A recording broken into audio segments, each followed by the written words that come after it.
Good afternoon, everybody. Welcome to whichever Pinkin channel this happens to find you on. Connor Southwell, joined by David Freezer to look ahead to tomorrow's big game, Norwich City at home against Crystal Palace. It feels significant, probably largely maybe because of the fixtures that are to follow it in terms of Liverpool and Manchester City. And we're going to be diving into this game for the next half an hour or so. Of course, Dean Smith did his pre-match press call this morning, so we'll bring you all the key lines and updates from there as well. Dave, I mean, we can use all the words to describe this, but it just feels really big for Norwich City, doesn't it, in the context of their season and where they currently find themselves? Yeah, it's momentum, I think, isn't it? If you can just keep it going, then everyone will even go into the Man City and Liverpool games with a bit of hope. You know, we've all seen that lightning can strike, so why not? Even a point from either of those two games is a bonus, and you just hope that they sort of come through it reasonably unscathed, knowing full well that it's possible that you can get a good spanking on the day. From if Liverpool turn up at Anfield, you can lose 5-0. We know the disparity, we know the financial difference between the two clubs, but ultimately, I think most fans will have pretty high hopes with the way things are at the moment under Dean Smith and Craig Shakespeare, the way they're set up, the intent that's being shown on the pitch to be harder to beat, to be that bit more streetwise, to just get their foot into tackles, most basic sort of things in football, and just that little bit of confidence that is flowing, that they'll give them a good game and they'll give it a good go. So the Palace game is huge, and I think it's huge because everybody's hope has risen and everybody's going into it with the hope that this Norwich team is good enough to beat Palace if they turn up and they move through the gears as they can do. But we can't get carried away. We know that Palace have got some very good players, and even though that they eased to the win at Selhurst Park, the 3-0, they were without Michael Olise, Eberici Easy, and Conor Gallagher that day. So that's three massive players for them who are all back in, and they have got some very, very good Premier League players. They do, and in many ways, we're probably going to be in a strange situation where the Crystal Palace team that rocks up to Carrow Road is probably better than the one that beat them 3-0 in December. Of course, plenty of context around why that happened that day, as Dean Smith again repeated, because of the COVID issues within the squad. Norwich City were very depleted at that point. Dave, it does feel like we're going to have the extent of this conversation this afternoon is going to be around formations and in which direction Dean Smith heads, because of course he's probably got this dilemma, maybe mainly caused by players returning. So ultimately it's probably a positive dilemma rather than him looking to shift things about because Norwich City aren't winning football matches. But we've seen in the last two games, this 4-4-2 not only yield wins, but also produce goals, which was something that were really rare from a Norwich City perspective before the last couple of games. And it's been, 5 goals now in 2 Premier League games. He obviously shifted that for Wolves on Saturday. We saw a move to a 4-3-3. Billy Gilmour came back in, and the evidence so far of Dean Smith's reign at Norwich City seems to be that if Billy Gilmour is fit, then Billy Gilmour plays. Whether people agree with that or not, that tends to be the general trend that we've seen since Smith's arrival at the club. So given what we heard from him this morning, and you asked him a bit about it, other people asked him about it as well, which direction do you see him going in? Do you think he'll stick with a 4-4-2 or do you think he will move to kind of maybe a more familiar 4-3-3 from his standpoint? Yeah, I have to say after this morning, I've moved towards the 4-3-3 in terms of his thinking and everything that he said, in terms of how he quite openly admitted recently that the 4-4-2 had come about through circumstance more than planning. I asked him about the fact that Ida was more isolated at Wolves, but was he happy with the control they had in general? And that he very much agreed on that front, because he started highlighting the fact that Wolves' chances, he said he looked at where the chance creation map had shown those efforts at goal, and he was pleased with what they'd limited Wolves to, other than obviously hitting the post. And there was a late header from Fabio Silva that he sort of strained every sinew to try and get to, didn't he? And it rocketed over the bar. So, and Wolves are a good team. As we know, that every team basically at this level has got a lot of quality, and it's down to any team scrapping against survival to get the basics right. And that's what we've been seeing from Norwich recently. So I think I probably agree. You pitched this pretty well in our podcast that we recorded yesterday, that does seem to be what he prefers, the 4-3-3. History is sort of on its side almost. But if it doesn't work out, you can always go to the 4-4-2. He went to the 4-2-3-1, didn't he, in the second half at Wolves, which isn't that different from a 4-4-2. So I think that's probably a good thing. And I've seen a few fans talking about that, actually, that he's shown a willing to adjust both game to game and mid-game in terms of his tactical flexibility. And he's going to continue to need that. But yeah, I suppose if it can offer control, then great. But I just feel like at the moment, if Norwich can go and get that first goal in the first half tomorrow, I struggle to see them losing it, because I just think things will surge so much. The atmosphere, the confidence, the momentum, everything. I just feel like if they can get ahead in that game tomorrow, Palace are in an okay place at the moment, but they're not, they're not running rampant. If they're 8 points clear of Norwich, they lose this one, they're going to be starting to feel a little bit nervous. So I'm tempted to just be that bit bolder and be that bit more attacking. Keep Ida and Pookie up front and have Norman and Lise Malou as your midfielder too, and just try and go for it. And then maybe bring in Gilmore or whoever and move to a 4-3-3 and try and control it more once you're in front, because it's a home game. But Dean Smith is a very experienced head coach. I think the City fans, any who weren't persuaded by the difficult decision that Stuart Webber had to make by replacing Daniel Farke with Smith, I think most people are starting to be convinced now. So that trust is there that he's going to make the right call, and if not, he will respond. Yeah, pragmatism feels like it's the right word to use. He's a pragmatist. I think he's shown that, and even at Wolves, he felt it would be a slightly different challenge, hence why he changed it. So I don't think he's going to be influenced maybe by the results that have gone before in a certain formation that, he's described. We both asked him probably similar questions in the last two press conferences really about formations, and he kind of said that he feels now he can work personnel into a shape rather than having to work a shape around the personnel that he had available because of obviously fitness and whatnot. With the 4-4-2, do you think some of it hinges on Josh Sargent's availability? Do you think Norwich are more capable at playing that formation when Josh Sargent is on the wide right rather than Shemi Poheta? Do you think that has a massive bearing on what he'll be thinking going into tomorrow night? Probably, yes. Poheta is more like Rashica, isn't he? So you're playing more traditional wingers. And that you can see how that works as a 4-4-2. But Sargent, I think the bigger issue almost is performance level than style, isn't it? Because Sargent in the Everton and Watford games really hit his stride, clearly in the Watford game. But the right of a front three suits him nicely. That's almost perfect for him. But he's shown he can do the job on the more traditional sort of right wing job in a 4-4-2. So let's hope that Dean is almost trying to throw Palace off the scent with Sargent and that he is okay. I'm not saying that with any in the know knowledge. We've just got what he said to go on this morning, but it didn't sound particularly hopeful that Sargent was going to make it in terms of the quotes.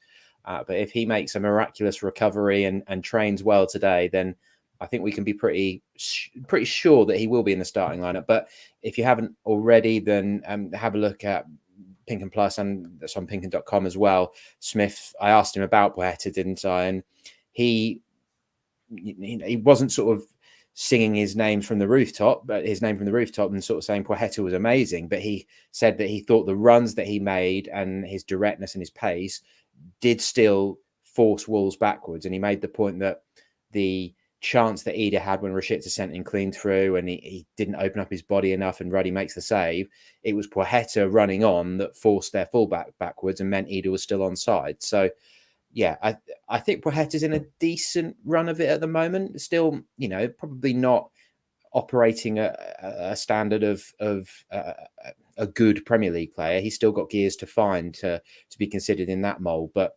who else are you going to play? Kieran Dowell on the right wing, bring John Rowe in.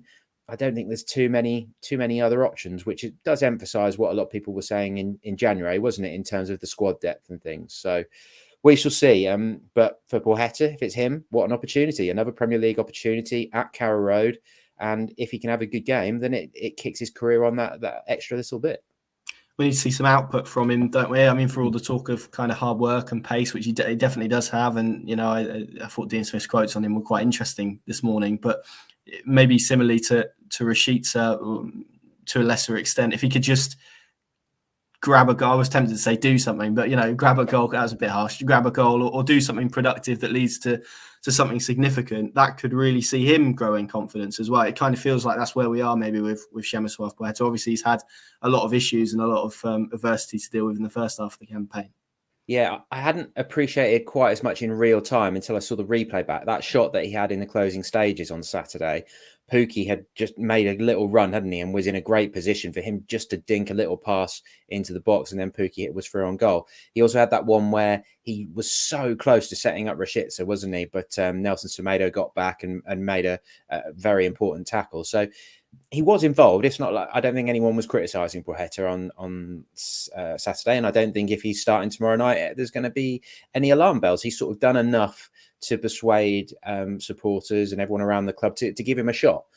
But you're right; he's got to find that next level because, as we talked about in the podcast yesterday, Rashica is becoming very reliable now, isn't he? He's very consistent. He is creating chances, or he's maybe not quite as sort of Huckabee or Edie-esque in terms of getting you on the edge of your seat.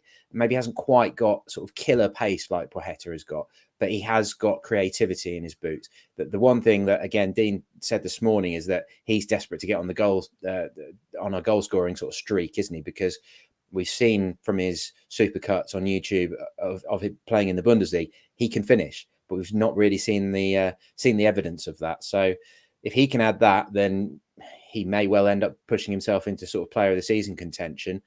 But also, to follow on to what we were talking about earlier, Matthias Norman being back in the team, if you start him, he brings that long range shooting threat as well, doesn't he? And I don't think we'll have to wait too much longer, or I'd be hopeful that we don't have to wait too much longer before we see Norman celebrating another goal in a Norwich shirt. No, you certainly wouldn't think so. Just to kind of round off on the winger debate, and then we'll probably move on to the central midfielders and kind of the look of that, because I think we're both probably in a similar place in terms of formation. We both kind of feel that Smith, after what he said this morning, will probably be going for the 4-3-3. But intrigued to kind of get your thoughts on Crystal Tsoulas, because all the names you listed there, and Tsoulas wasn't one. Dean Smith obviously favoured John Rowe at the weekend, didn't he, when it came to making that substitution to replace, was it Rashica? It was, wasn't it? On that left hand side, he opted for John Rowe, and it seems that maybe there's a little bit more trust at the moment with where John Rowe is in terms of his development than maybe Crystal Tsoulas. So, what does Tsoulas need to do to get himself first and foremost back into Dean Smith's immediate first team plans, because there's clearly potential there. Otherwise, he wouldn't be an international for Greece. He wouldn't be commanding the price tag that Norwich City paid for him in the summer. What do we need from him now for him to take that next step and for him to become a consistent option, like you've just mentioned there with Rashica? Yeah, it was Rashica that Rowe came on for, and I thought he showed a good bit of defensive sense, actually, when he helped Norwich to see out the game. He found Dowell ahead of his big chance when he had the 1-2 with Pukki, and yeah, I think that was justified. So for Tsoulas, I don't know. He's just seemed so raw, hasn't he? That game against Bournemouth, which was maybe a bit of a misnomer because Bournemouth weren't even at full strength that night, were they? Norwich just obliterated them quite easily, really. It was a strange game. Almost felt like a pre-season match, didn't it? And ever since the Liverpool Cup game, when obviously there was all the fuss over him taking the ball off Eder for the penalty and missing, and Farke really lambasting him after the game, you wouldn't have thought that could still be having an effect on him.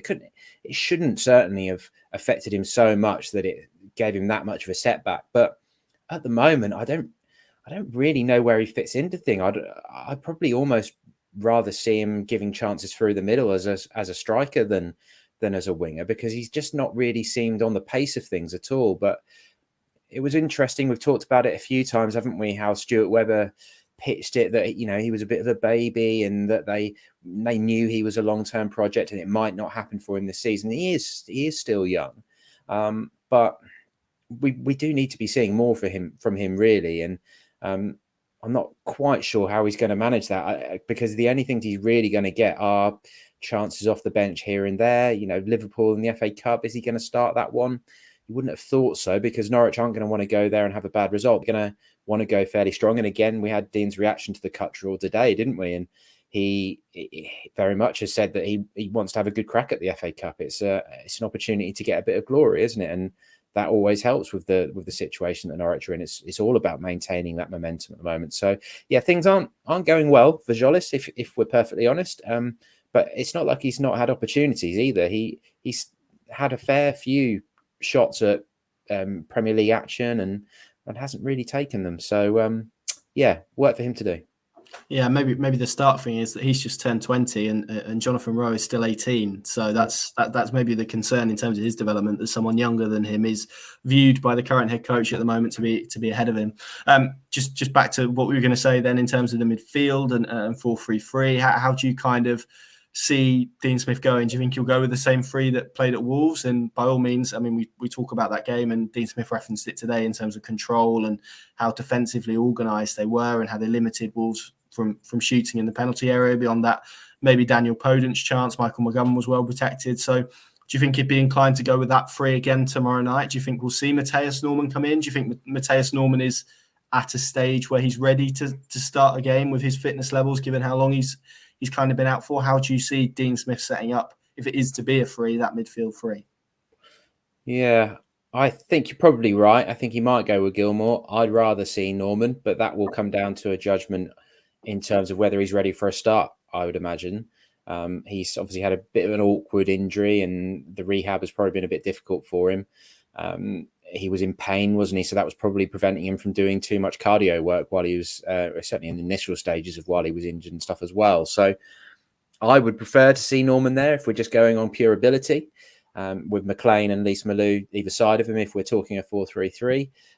But Gilmour, first half was pretty decent. I felt like after the break he was a bit of a passenger, really. He was flagging in terms of his energy, and there were a few times where I didn't think he offered for the ball when he should have been, but he put his foot in. There were a few nice passes here and there. It certainly wasn't a bad performance or anything. It was sort of a decent starting point for him, but we're still hoping there's a lot more in the tank from him. So I suppose Conor Gallagher, maybe he's going to know his game a little bit, and he could almost do perhaps a bit of a man marking job on him. But that has always been kind of the concern with him for me, for all that we've seen of Gilmour this year, is that defensively the instincts just don't seem to be there to track people, to smell the danger on the edge of your box. Quite often, certainly in the earlier stages of the season, perhaps more so than before he got his injury and Dean Smith had come in, there were a lot of times where a goal was scored or a chance came and you'd see Gilmour, the wrong side of the player, trotting backwards and sort of almost not breaking his neck to get back, because he realised that opportunity had already gone and he wasn't going to be able to affect the attacker from that point onwards. So, yeah, we shall see. But I'll personally, if I'm being perfectly honest, I will be happier if I see Norman in the starting lineup tomorrow night. Yeah, you and me both. I just feel it'll come down to fitness, maybe ultimately, and we'll probably see something maybe similar to what we saw at Molineux, where Gilmour maybe plays for 60 and then Norman for 30, and then maybe we see that split gradually come down. Because I think if we're maybe talking about a midfield three, and if Norwich fans were to take form out of it, I think if you were to construct a three based on what we've seen this season, you'd probably have Norman and Gilmour in there together. It's just a case of what that would look like and maybe who the extra man is. I think, again, maybe if we're going to use evidence of Dean Smith's first 11, 12 games in charge, 13 obviously with cup games, you'd maybe look at Kenny McLean as being the other one. Maybe it's not as simple as that, we shall see. But it does feel like the debate is either a 3 with Billy Gilmour or a 2 without Gilmour. Because I'm not quite sure, maybe I'll get your thoughts on this as well, Dave. It doesn't necessarily feel to me like if Norwich was to play the 4-4-2 in the way that they've been playing it, that Billy Gilmour is necessarily suited to kind of the 2 midfield roles. It feels like maybe you'd need a Norman who would be the Sorensen role, the firefighter, the ball winner, with maybe someone who's a bit more energetic, maybe like a McLean, like a Lees-Malou, rather than a Gilmour who has struggled if he's lost the ball and the ball's kind of beyond him a little bit. Yeah, I think Lees-Malou's the closest to a box-to-box midfielder they've got, really. He's got the legs, he's got the athleticism, he's got the size and power on his side as well. I mean, I still don't think we've seen the best of him yet. I think he's gradually improving. He's got the rhythm of things. But yeah, if we're talking a 4-4-2 and we're talking about if they're all on their best form and top fitness, if you take those 4 midfielders, we'll forget Jacob Sorensen for the time being because he's still out for a few weeks, then I'd be going Norman and Lees-Malou. Interesting. And I suppose that the final talking point really is, if it is going to be a 4-3-3, who plays up front? Is it going to be Adam Ida? Is it going to be Timu Pukki? How do you see that debate panning out? Because I think personally, if the way Norwich City probably want to play under Dean Smith, and maybe it's not necessarily suited to Teemu Pukki in the same way that Daniel Farke's style of football was. It feels like maybe Adam Idah is a bit more of a natural fit. But as we discussed in the podcast, and even as Dean Smith admitted today, Idah didn't necessarily have the best game on Saturday. So that debate in itself is a really interesting talking point, I think. It certainly is. It's a difficult one. And I think Idah looked a little bit more lost. He was up against a back three and a good back three without having Pukki alongside him, because that's what had been working beforehand. But Smith openly said today, didn't he, that it wasn't Adam's best game. He missed two big opportunities. We all saw it. So I think if you've got, that may come down to the midfield as well. If you've got Norman there who's going to be able to thread the balls through, then perhaps Pukki's your man. And frankly, if that sort of profligacy that Idah showed on Saturday, you can't afford that in the Premier League. If you get those those sort of chances in the Premier League, you've got to be taking them or you won't win games, because you don't get too many clear-cut opportunities like that. And that was kind of what I felt about Saturday's FA Cup game as well. It lacked sort of the Premier League intensity. It didn't quite mean as much. It didn't feel like players were quite at 100% on both sides, really. It was a slightly lower gear game overall. And I think that we've seen that in recent seasons quite a few times in the FA Cup, really. It's not quite played with the same edge as the Premier League that we will see tomorrow night, I'm pretty sure, because we all know the importance that's on them. Just the money that's available on, it's what, £2 million per position in the Premier League by the time the season is finished, isn't it? So there is a lot riding on every single Premier League match. And yeah, who's more likely to take a chance right now? Probably Teemu Pukki. So if that's how they're going to play, and they're going to play on the counter and they think they can get him in behind Palace, then probably Pukki. But if you feel like it's going to be a game with a lot of aerial challenges like it was against Everton, then maybe Idah. So I think I've probably talked myself into Pukki just about, and that perhaps Idah's going to be better coming off the bench. And then probably the same, it's probably going to be the same talking point for Manchester City and Liverpool, isn't it? Unless he goes to a three at the back. But let's deal with Palace first. Yeah, let's get Palace out of the way. We've had a really interesting comment from Shrook4, I'll say. I probably got that wrong. He said Pukki was a super sub in his early 20s in the Bundesliga for Schalke, coming on for Raul or Huntelaar. I think he could do a good job from the bench if needed, but I think he should start. Yeah, I probably brought myself around to your perspective, Dave, really, which is that I think if Idah would have performed on Saturday, it felt like a big opportunity for him to show what he could do as a lone striker.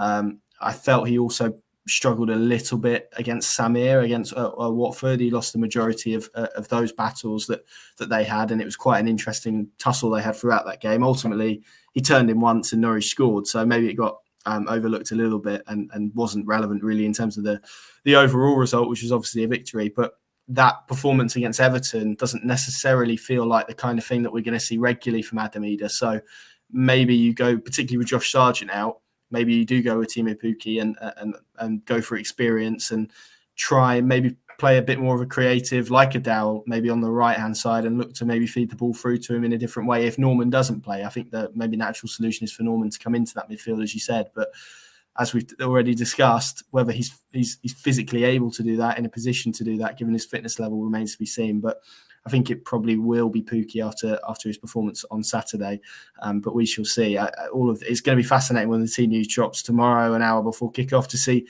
what the shape is, who's in the midfield and who's up front. It's maybe as I suppose it's probably nice to be talking about Norwich having options like this and having good options and being in a position where they have a few players in a good rhythm. So ultimately, it's a positive. Let's round off the show because we're going to make these short and sharp. So I'll probably be with you for about 5 minutes. And if anyone's got any last comments or questions to throw at us, we're going to end it by talking about the drum at Carrow Road. There's been a lot of debate around this, both on social media. We've seen it at away games. I'm trying to think of the first game it came in, actually. I wonder whether it was Palace away. There was certainly some noise of a drum at Palace. I don't know if it was people hitting the side of the stand, though.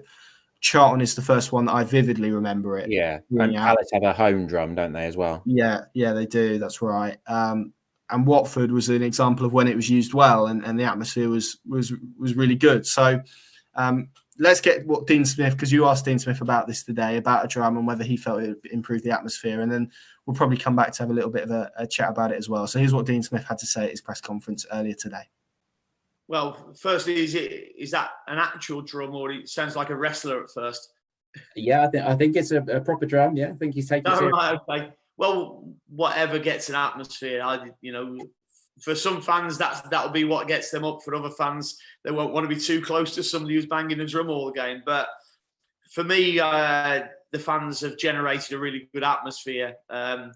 When we've looked energetic, when we've been right at it, the fans have got behind us. And I think first and foremost, we have to get the fans off their seats. And when they do that, the atmosphere at Carrow Road is something to behold.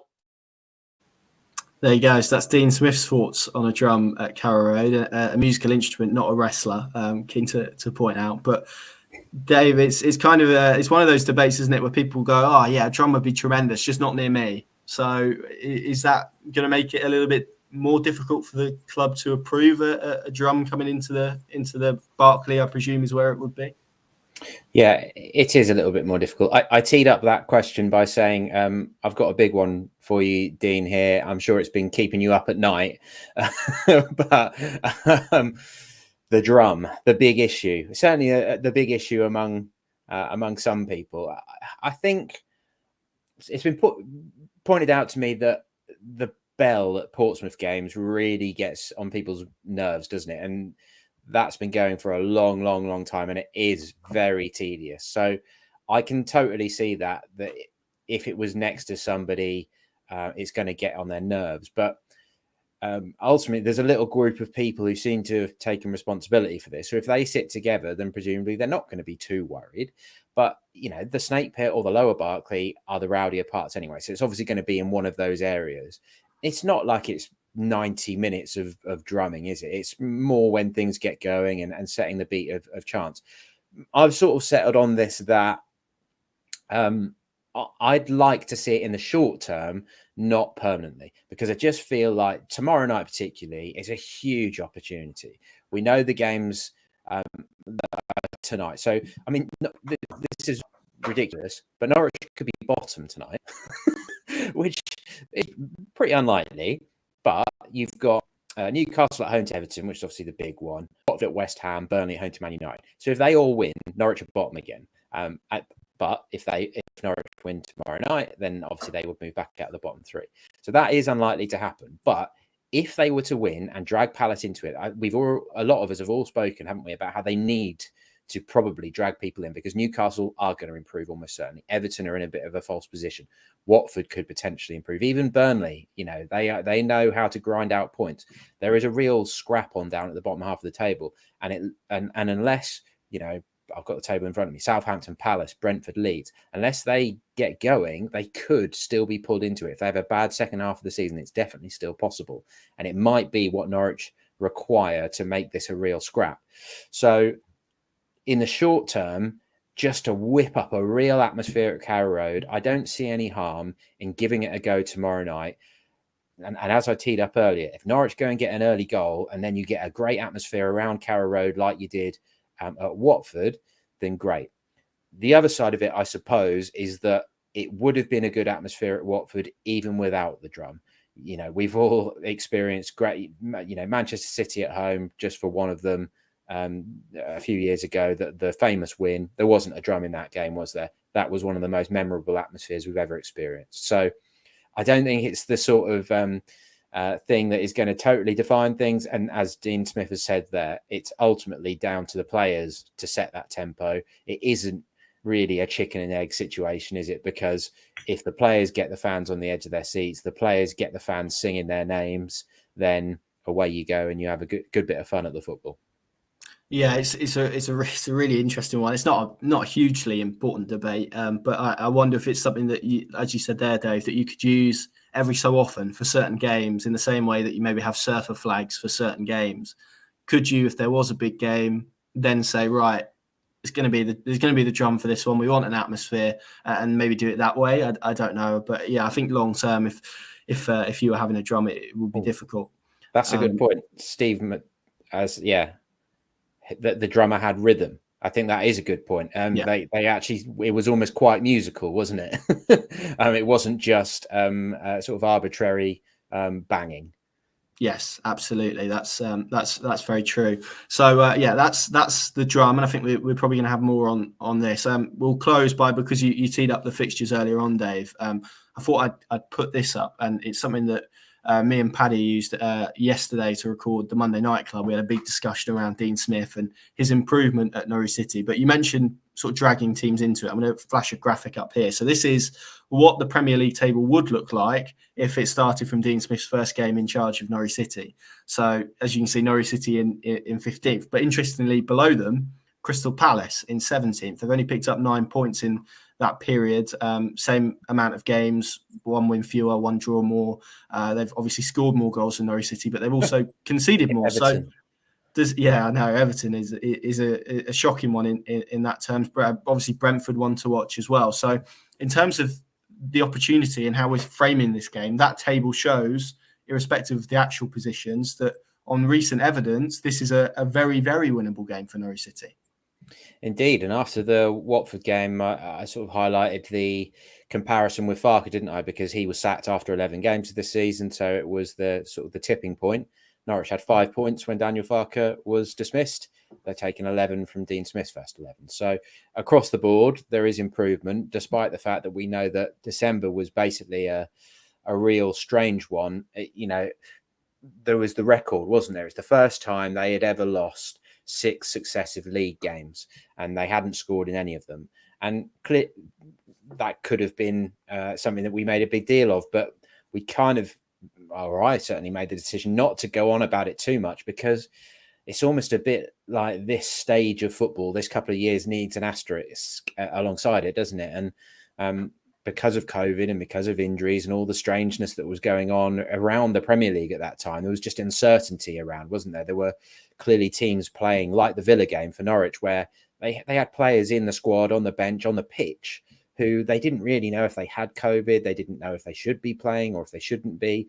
It was a weird point of footballing history, wasn't it? So, but it was also a fact.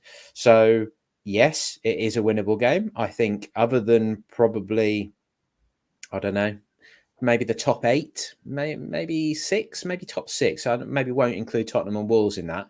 But if Norwich turn up, if Norwich play like they did against Everton, they do all the basics right, they play to their true abilities, they can give anyone a good game at this level. They were promoted as runaway champions of the Championship, so they was coming at it from a good starting point. Things obviously went completely wrong initially. All the plans that Farke and Webber had made, for various reasons, just went into meltdown pretty much, didn't they? And they've had to sort of chop off a limb almost and start again and, make a completely fresh start. And thankfully, it is starting to work and we're starting to see growth in the right direction. But there is still a hell of a lot of work to do to make that an actual success. So it still feels like we're in the early stages of what is potentially a really positive story. But if they get a win tomorrow night, which they definitely are capable of, then we really are cooking on gas. And that seems like a lovely end to the show. Thank you all very much for watching. Of course, we'll be at Carrow Road tomorrow night for this one. It's as big as they come, really. As Dean Smith pitched it earlier, it's as big as the last big game, which feels like it was Watford and then Everton. Norwich recorded wins in both of those. If, as Dave pitched there, they could do it tomorrow, then it truly would be game on at the bottom of the Premier League. Of course, we'll be watching with interest tonight at those games that Dave mentioned earlier on. If all results go in Norwich City's favour, then there's a real opportunity for them tomorrow night. So let's see what the picture looks like tomorrow morning, and hopefully we'll be talking about a Norwich win tomorrow evening. Thank you very much for watching. Plenty more content, of course, over at pinken.com and the Pinken app, 1 month free, $1.99 a month thereafter. And we shall see you again very, very soon.